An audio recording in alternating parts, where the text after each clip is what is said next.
Ford muling nagparitoke. Pero ano ang bago sa kanyang itsura ngayong 2025? Abangan, si Xander Ford, dating miyembro ng boy group na #5, ay muli na namang nag-viral sa social media.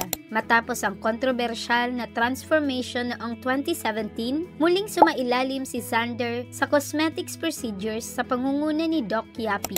At ang mga resulta, well, hindi inaasahan ng marami. Noong 2017, nakilala si Xander Ford dahil sa kanyang major transformation na ipinalabas sa programang Rated K ni Corina Sanchez. Sa tulong ni Doc Yapi, sumailalim siya sa rhinoplasty, chin augmentation, at mandibular angle fillers, isang makeover na nagbukas sa kanya ng mundo ng social media, fame, at showbiz. Ngunit ilang taon ang lumipas at tila bumalik sa dati ang kanyang itsura. Kaya ngayong 2025, muling nagpasya si Xander, time for round 2. Sa Icon Clinic, isinagawa ang kanyang mga procedures kabilang ang pagtanggal ng keloid marks mula sa tigyawat, glutathione injection para pumuti, laser treatment para sa balat, isang procedure para mas mabilis siyang pumayat. At dito na papasok ang unang mini cliffhanger. Matapos ang treatment, nag-post si Xander ng larawan na may naka-blurred na mukha. Maraming netizens ang humanga, ngunit may ilan na nagtanong,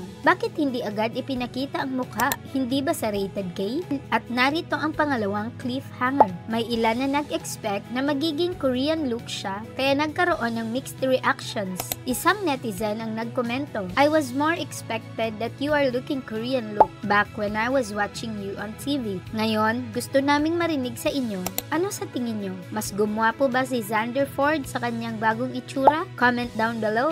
Ang muling transformation ni Xander Ford ay hindi lamang tungkol sa itsura. Ito ay patunay ng kanyang determinasyon na maging mas kontento at masaya sa sarili. Kahit may kritisismo, ang mahalaga siya ay mas empowered kaysa dati. At abangan sa Rated K ang full reveal na di umano'y magpapakita ng kanyang bagong look.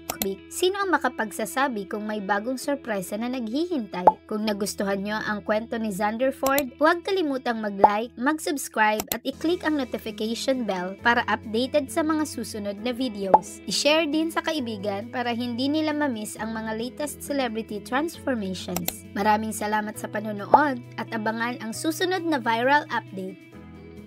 Tignan natin kung anong mangyayari sa Transformation 2.0 nitong si dating Xander Ford na ngayon pinaninindigan mo na si Marlu. Everybody deserves a second chance, hindi po ba? Lalo't nagsisisi. Pero take note, hindi ito unli ha.